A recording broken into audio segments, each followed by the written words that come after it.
Chad and Kevin Franke have been on a press tour for the new docuseries that's going to be released on February 27th on Hulu, and they've been doing interviews sharing a lot of information, including possibly where the younger children are now.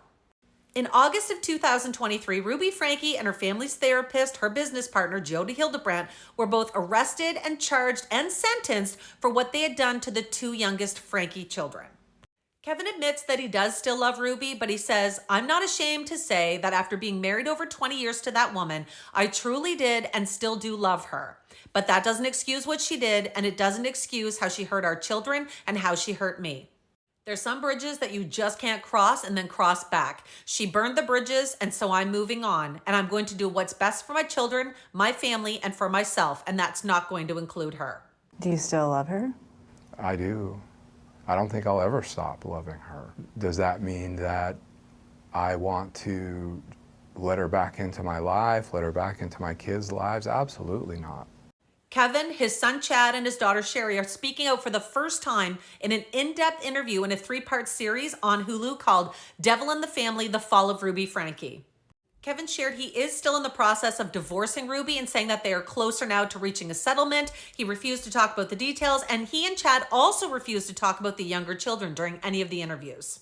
Kevin shared that Ruby was sending him letters from prison and he no longer wanted to receive those. He said, "I requested the Department of Corrections to ask her to stop writing me. I didn't want to hear from her anymore. I didn't like what she was saying." He refused to say what exactly was in the letters, but he went on to say, "I'm not going to share. That's between her and me, but it just didn't feel right and it didn't feel good. And I'm very angry. I'm still very angry."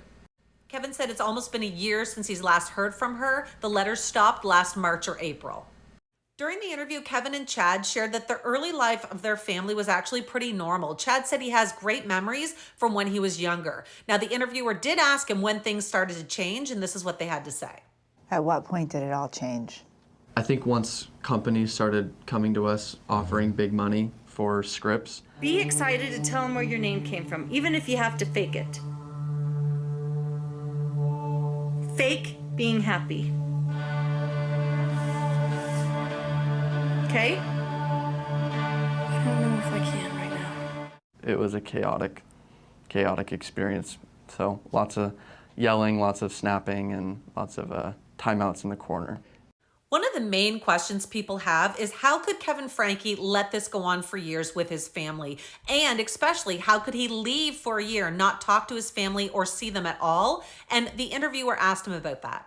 She took control of something that was very, very important to me. My marriage, my family, and she used those like a carrot on a stick. Looking back, I treated her as a god, and I trusted her so much. Kevin says Jodi and Ruby insisted he move out and cut off contact with his family to work on his addiction to selfishness. How could you have left your family?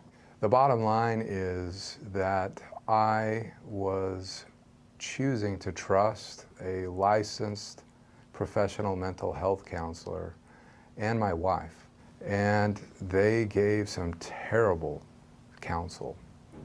And I have regrets, and I wish that I hadn't done those things.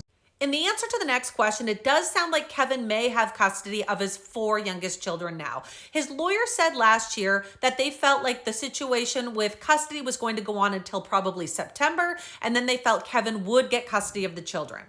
What does happiness look like for you guys?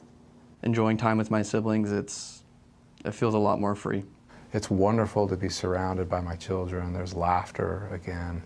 We have a lot of new furry friends. Our home is a zoo. It is a zoo, and it's funny because like they chew up all the floorboards and everything, and I'm just thinking if Ruby was here, she'd be furious, but Ruby's not, and I don't care, and I'm happy.